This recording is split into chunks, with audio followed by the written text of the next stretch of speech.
Today we're talking to Jack Harbaugh. You just experienced Super Bowl 47, where the first time in history the two head coaches were brothers, and you're the father of those two coaches. What were your feelings like this past weekend?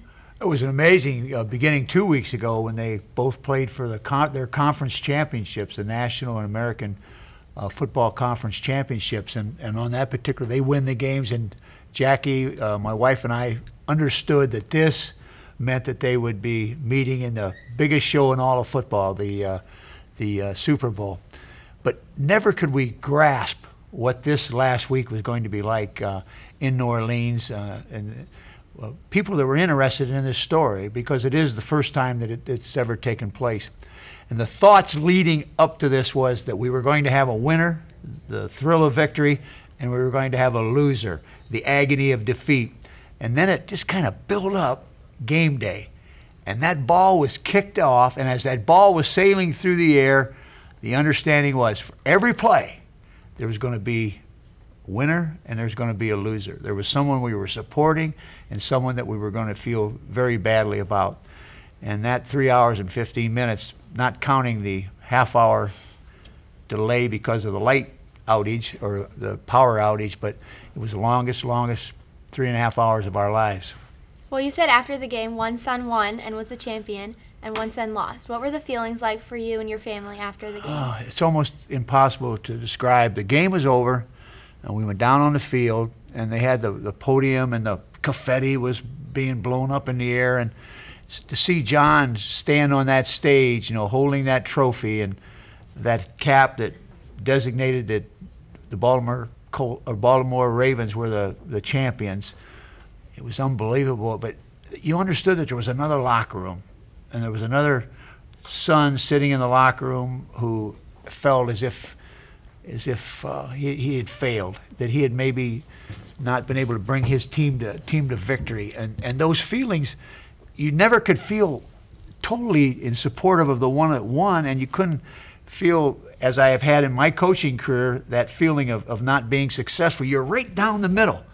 And as I say, I'd never experienced it before, and not sure I ever want to experience it again. If they ever should meet again, I think I'm just going to stay home. What were your feelings like during the game? Well, here's where we're in the box where we knew there were cameras that were going to be able to find us. We were sitting in the commissioner's box. We knew they could find us, so the only thought was, don't do anything. You know, if there was a play, you can't raise your eyebrows, you couldn't lift your arms, you couldn't smile for fear that it would be that the thought would be that you would prefer one son over the other. So we were trying to be comatose. We were just trying to be straight ahead and with glassed eyes, where we weren't actually watching a football game. We were watching you know, something that we really had no interest in. So that was our feelings during the game. Show no emotion at all, to where we could it would be judged that we favored one son over the other. Well, your son-in-law, Tom Crean, is a basketball coach. Your sons are football coaches, and you are a football coach. How do you balance football and basketball during this time of year? It's interesting right now because they're all they were right in the middle of the season. Here's the playoffs and the conference championships and the Super Bowl, and here we are, Michigan State, Michigan, and you know, following the Indiana University basketball team. But this weekend was interesting. Now in New Orleans, Jackie and I found a hotel room, and we blocked everything out and just watched. What a game! I mean, Indiana jumped out, and then Michigan came back, and then Indiana played so well down the stretch. But the interesting thing, Megan, is the next day we ran into some of the Raven football players and some of the 49 players. They wanted to talk about the Indiana basketball team. They wanted to know, you know, the strategy and what was going on, and they wanted to know so much about the Indiana University basketball players. So I guarantee you the Ravens and the 49ers are big Hoosier fans. Well, you've seen the growth of this basketball team during the past 5 years in the rebuilding program. What are your observations of this team? One thing, first of all, I think Indiana University is the mecca of college basketball. I can remember when Tom got the job, and the first time walked into Assembly Hall, I swear I was walking into church. There wasn't a fan, there wasn't anyone in the building but myself, and I walked in there and I wanted to whisper.